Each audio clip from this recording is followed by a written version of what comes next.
Jagan tour ఏదైతే నెల్లూరుకి వెళ్ళడం, పిన్నెల్లిని పరామర్శించడంతో వైఎస్ఆర్ కాంగ్రెస్ పార్టీ శ్రేణులకి ఒక భరోసా వచ్చింది. వాస్తవంగా జరుగుతున్నటువంటి దాడులు, ఘర్షణలు, ఆస్తుల ధ్వంసం ఈ వ్యవహారాల తర్వాత అసలు పార్టీలో లోకల్ లీడర్లు రావట్లేదు, ఎవరు పట్టించుకోవట్లేదు.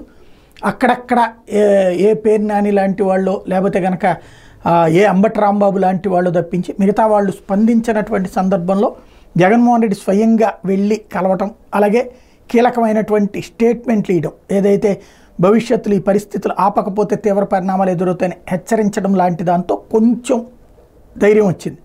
కాకపోతే అక్కడ అంతకంటే భయపెట్టేటటువంటి సంఘటనలు ఉన్నాయి. ఏ క్షణంలో ఎవరిని అరెస్ట్ చేస్తారు, రెడ్ డైరీ ఎవరి మీద ఉంది అన్నటువంటి కాన్సెప్ట్ అయితే ఇంకా వెంటాడుతున్నటువంటి వేళ వాట్ నెక్స్ట్ అనే భయం ఉంది. ఆ భయంలో జగన్ ఉంటాడులే మన వెనకాల అన్నటువంటి ధైర్యం మాత్రం వచ్చింది. ఎంతవరకు ఉండనిస్తారనేది చూడాలి.